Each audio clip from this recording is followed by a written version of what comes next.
Hey, and welcome to the Create a Sim and the build video for the start of my Not So Berry challenge. I was thinking to myself when I made this channel that I just wanted to make kind of a cozy space for anything. I feel like most of us don't want to limit to ourselves to one hobby, so I really like to read, but I also really like to play games, and I like to tell stories, I like to write, I like art, so this is just kind of a culmination of all of those things. And I've always really liked Illusorythrall's extended Not So Berry challenge. I think there's like 35 generations, so we'll see how far we get. I know for sure I want to do the first 10 generations, so we'll kind of see how far we get from there. But I'm making our founder, our first sim. She is based on the color mint, and she has to be vegetarian, jealous, materialistic, and have the Chief of Mischief aspiration. You'll also notice the tiny little cinematic piece at the beginning. I don't want to obviously script much of this because it's meant to be a challenge and you're meant to be completing the challenge, but I think all of us like to storytell when we play The Sims, at least a little bit, right? So one thing I want to do is anytime there's maybe like a relationship or something dramatic happening, maybe we'll do a little bit of a cinematic piece with it. Nothing too crazy, nothing too dramatic, but just creating a little bit more life within the story I think would be kind of cool. And for our founder, I made a tiny little cinematic piece to start with. I don't obviously want to script too much of this. I want it to feel natural because it is a challenge and we're completing goals. But I also think we all like to storytell a little bit with our Sims, and kind of every Sims game I feel like there's a little bit of an underlying story when you add a household. And anytime there's maybe like a new relationship or something dramatic happening, I was thinking I would do maybe a little bit of a cinematic piece. Nothing too crazy, nothing too dramatic. I'm not fantastic at it, but just something to kind of help carry the story along, and then you don't have to listen to my voice the whole time. The reason that our founder here is looking quite sad at the beginning of this as she's moving into the new house is I have some lore behind where she came from and a little bit more of her backstory. I always, when you make a sim, a brand new sim, they don't have any family, they don't have any relationships because you just put them into the game, and I want her to develop relationships naturally because I don't want to cheat at this challenge. My backstory for our founder here, who I think I named Pepper, but I went back and forth a little bit on the naming thing because I wanted it to be minty themed, but not just like her name, it's not just mint, The reason that she was sad is because she found out that she was made in a lab. So this sim of ours, she has no relationships, she has no family, she has no genealogy, because she was made in a lab. She found that out and she ran away.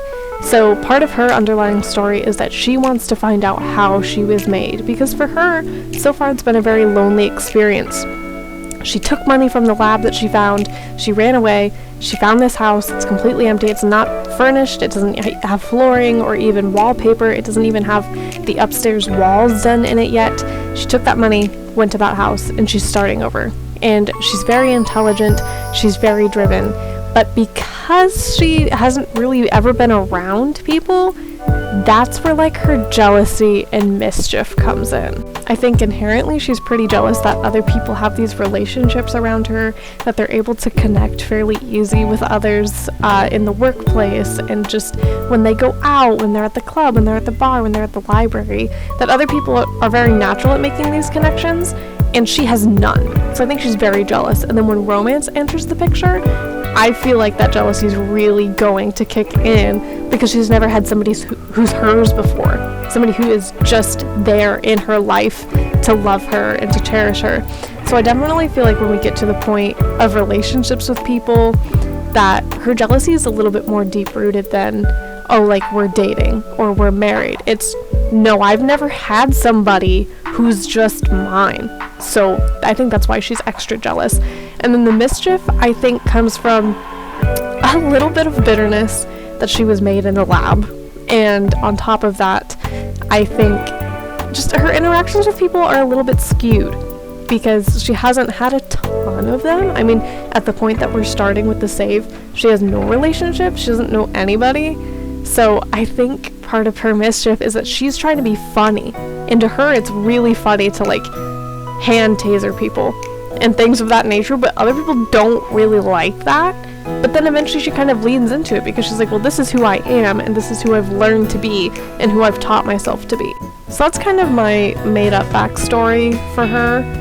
And you'll notice at this point in the Create a Sim video, I was having a really hard time with her hair. I was really liking the Simindy hairs for her.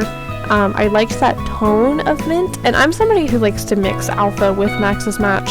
I don't fall into either category. I've never really understood the argument of people like getting mad at each other for using one over the other. I feel like each individual sim like has their own personality that different types of CC fit them. Like when I make an edgier sim, I sometimes feel like alpha hairs get that vibe more, or even if I'm making like a more studious academic sim, I might use more alpha things to get that point across just by when you look at them, if that makes sense. I also gave her a little explore tattoo because I figured that when she kind of like came to sentience and realized that she was alive, and right before she moved into this house, she wants to explore what it's like to be alive and have a life and be a human. So I think that she went and got that tattoo, and that's probably the only one she's gonna get because I don't think she's even necessarily big on that kind of thing. But even like her piercing, I feel like was kind of an act of self-indulgence, just because when she came out of the lab, she like saw other people around her, she was trying to take in information, but she doesn't have any like true relationships with anybody to get advice from. So, you know, I feel like when she got that piercing, it probably got infected, you know? She didn't know how to take care of it, it probably got infected. She's smart, she figured it out. The glasses, like, I get if she was made in a lab, she should probably have good eyesight, but she's also meant to be a scientist sim, and it was like the right color mint / teal, so I couldn't pass that up. But yeah, and then like for makeup and stuff, I didn't know whether or not to lean towards kind of like crazy, not crazy, but very like almost carnival makeup, like very teal, very like the mint color everywhere. I think for her formal wear, I did end up putting some teal lipstick on her, but for the most part right now I feel like she's toned down. I feel like she might lean a little bit more into that stuff a little bit later, or maybe like really elevate her style. Also, I'm sorry through this playthrough if I put this like velvet shirt on everybody. It's my favorite piece of custom content that I have right now, and I can't help but put it on everybody. But yeah, the hair I was struggling with. I really liked this one. I think I end up going with this particular hair too, but you'll see in a little bit. I literally went onto Simindy's page because I couldn't find I don't know, none of it felt right. I think this one looks the best on her, but I don't know if it's the right vibe for like mad scientist mint lady, but we'll get there when we get there. I can always like change and elevate her style as she maybe like gets a little bit more mischievous, gets a little bit more mad scientist. Maybe once she works there, she's coming to terms with like, oh, like I was upset that I was made, but maybe this stuff is kind of cool. I don't know. Also, I feel a little bit awkward doing a voiceover because I haven't done like an extended voiceover for anything in a long time. When I sit in front of my camera and I like flip the viewfinder around, I can see myself talking, so I can also see if I'm presenting myself in a way that's what I would consider annoying or awkward or unwatchable. And so if it's just my voice like this, I don't know until I like listen back to it if I'm presenting myself in a way that's unwatchable or like that nobody wants to listen to. I mean, I don't think anybody particularly wants to listen to my voice above other people's, but you know what I mean. So I feel a little bit awkward, but anyway, I'll get over myself. But this is the outfit where I decided to like kind of custom make a light teal lipstick, and I didn't want to dress her overly fancy yet because she doesn't have money yet, but I also was like, part of The Sims is being self-indulgent, right? So, you know what? She's sleeping in a fancy nightgown. She probably doesn't have the money for that. She probably stole all the clothes that she owns and all the makeup that she wears. Oh, and this dumb hat. I almost forgot to take it off.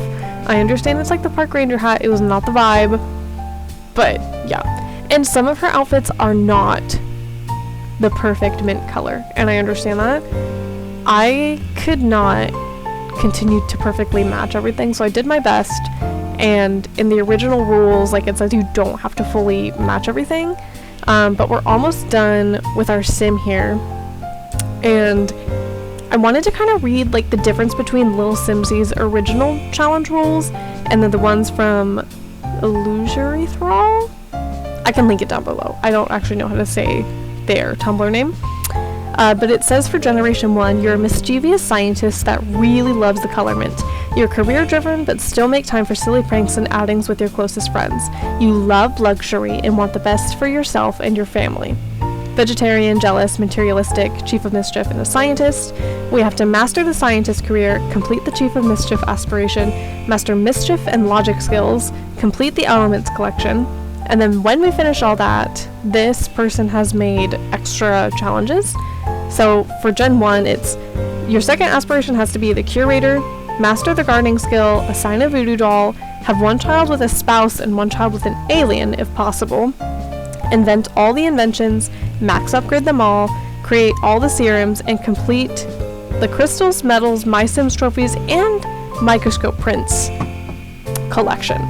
We'll see how I do on that. I will definitely be finishing the essential rules, and then we'll see how far I get into the extra ones before I need to, like, hurry up and make it to the next gen. And this is when I started working on the house, and I was only working with, like, the budget of when she moved in. So it's not finished. It's not like a cute finished product.